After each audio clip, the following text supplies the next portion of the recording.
Hey, what's going on, everybody? It's Juan Cristales here. We're making a series of different videos of different houses that we've done over the past 4 or 5 years. And essentially all we're doing is taking some of the best houses that we've done and some of the worst houses that we've done. I think we've done up almost 120 houses so far in the last 4 or 5 years.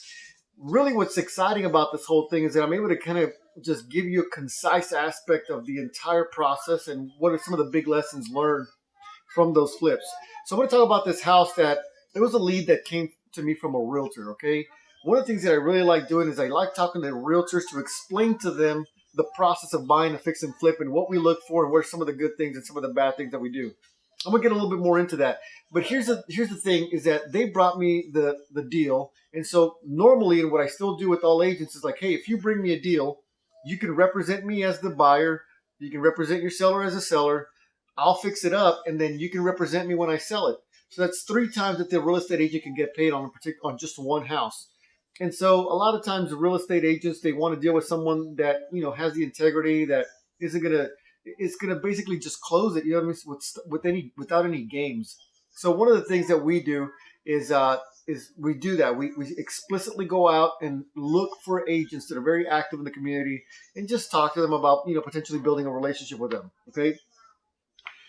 We went out to the house, and one of the things that really attracted me to the house was the fact that it was a massive 2 acres. And I say massive, but it's a pretty good size. I mean, 2 acres is a little bit further out in the country, and the house really wasn't really big, but it was a single story, solid, all brick, all sides house. And it was dated from the 1970s, maybe early 1980s. So it was just really outdated. The kitchen was outdated, the bathrooms were outdated. The house had been vacant for a while. It had been in the family, and basically, they were just done with it.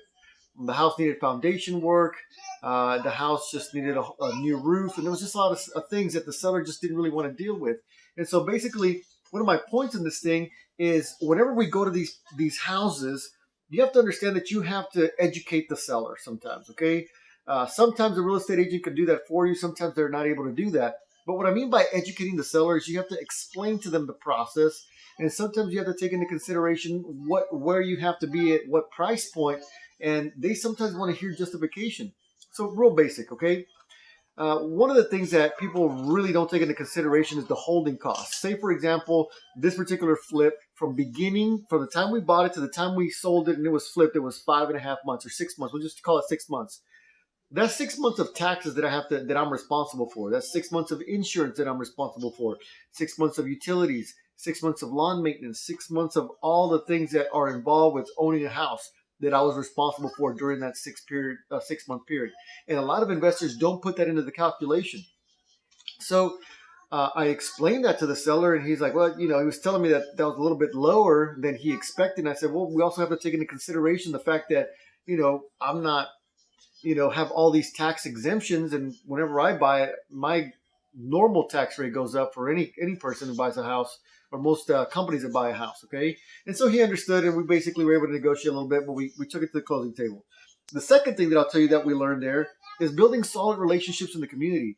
You see, this particular agent, we ended up doing another deal with them. It was really kind of a really situation where she was learning from me, and at the same time, we were kind of working together and just getting the stuff done. And she ended up doing another flip, and she asked me for some assistance for private capital and things like that. So I made the introductions, and she was able to get her own private capital. But it's just building relationships, guys. People sometimes we get into our own little bubble, and we don't want to go outside of our bubble. We know the people that we know, and it's kind of tough. Okay, so be willing to go out there into the community and meet new people and build strong relationships. The last thing I'll tell you is that you got to have cash reserves. Anytime that you're doing a fix and flip, you cannot just go in there thinking that there's nothing going to go wrong and that you don't need cash reserves. Here's why I'll tell you that we needed cash reserves in this particular instance and why it was so helpful. We got this house all fixed up, okay? From the bottom up, we're talking about foundation, brand new double pane windows, because the windows that were on there were either too small, they were just old windows. Okay, there was some wood rot in some areas that we needed to fix. All this other stuff. Put in a brand new window. all new cabinets throughout the entire house, brand new countertops, brand new backsplash. It looked really nice. We went for like the farmhouse look because it was kind of out in the country. Stainless steel appliances.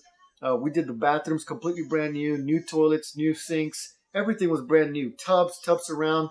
We even put a garden tub right next to a stand-up shower.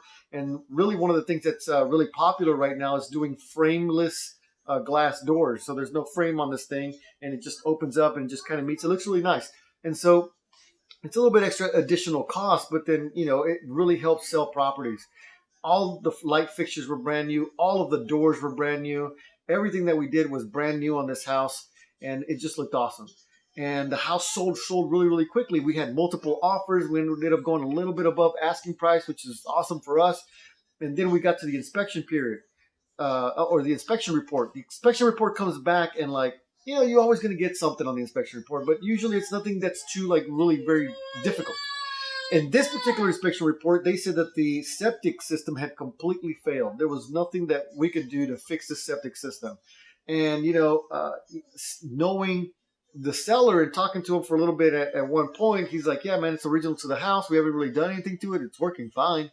But the problem is that, we're now dealing with a buyer that's using a bank loan to buy this property. And the bank is kind of driving the train there. The buyer might really, really want the house. But if the bank feels that it's too much risk, they're not going to lend on the house. And in this particular instance, that's exactly what was happening. The bank was kind of in the driver's seat and saying, hey, you either put a brand new septic system or we're not going to lend on this thing. And I'm like, well, how much is going to be a new septic system? So there we go. I had some experience and I'd done one before, but most oftentimes it's going to be the first time that you're doing something like this, unless you're, being coached by someone. But it was one of the first times too. There was other stuff that came up. So let me tell you, called around and we had to pull a permit. The permit wasn't too much. I think it was like $50. After we pulled the permit, we had to get a septic design. The septic design is pretty basic, and someone actually has to kind of draw the footprint of the house, where the old septic was, where the new septic is going to go, where the tanks are going to go, and how that outflow is going to fit. And they have to do a test of the actual soil to make sure that it's going to be good enough to be able to do it. That was an additional $750 just for that. Then I had to get an electrician to come out and tie into the electrical box, pull permits for an electrical permit there, and put in a special, not a special, but just a dedicated line just for the septic system. Because we can't just, tie into something else. That's not the way it works. It just has to have its own dedicated line. So that was, I think, an extra $350 for an electrician to come out and do that. After that got completed, we had to pay someone to go out and pump out the old septic system. And, someone comes in and takes everything out, and then had to pay someone to crush the old septic tanks. So that was an additional money. And now, we're talking about another $250, $350. I don't recall anymore exactly. Then finally, the permits got approved. The septic design was completed. The old tanks were crushed. The new electrical thing was put in. All these things were ready. And then finally, the guys that, are going to come in to do the septic, they want $6,500. I think it's $6,900. Don't quote me on it. $6,900. Okay.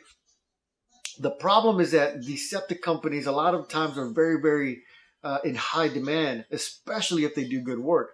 And so this person came highly recommended. The problem is man, I am so busy right now. I won't have time for another 3 or 4 weeks to get out there. Most closings only last 3 or 4 weeks.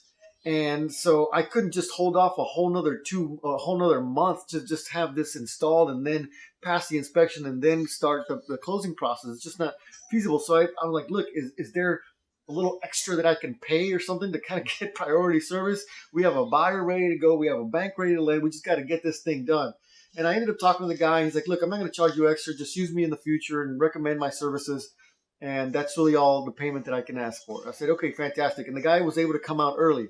They came out there and with all their dozers and their stuff, and they made holes and did all this stuff. They put everything in. They tested it. They had to get the county inspector to come out and verify that everything was good. gave us the green light. They put our little tag on there. You passed, and they put the dirt back on. And then I was left with the house with a brand new septic system that by the end was like 75, 70. I don't even know how much money we're into this thing additional now. 75, 7,800 dollars. There was dirt everywhere. And there, it wasn't like that before. And the sell or the buyer was like, well, are you guys going to put like grass or seed or something to kind of just cover all this stuff up? Because, the way it rains in Texas sometimes, I mean, this just get washed away.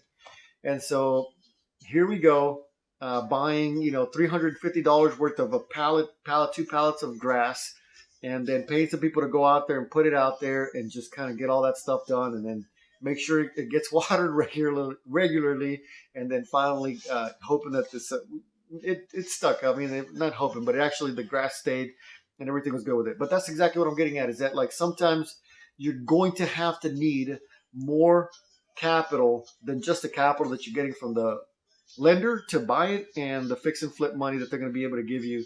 And because sometimes they'll spend all the money and then you have something else that needs to be fixed, like in this situation. But all in all, it was a very, very successful flip, and everything went really well. And I think these people were extremely happy with the house, and I was really happy to be able to provide them a good, solid, quality house. I actually kind of liked it for myself, but we're in the business to flip houses, and we borrow money for that purpose. We can't really do it for ourselves. But at the end of the day, it was a really successful flip, and I was really excited about it. And I was looking forward to the next one. Hey guys, thanks so much for watching. I'll talk to you soon.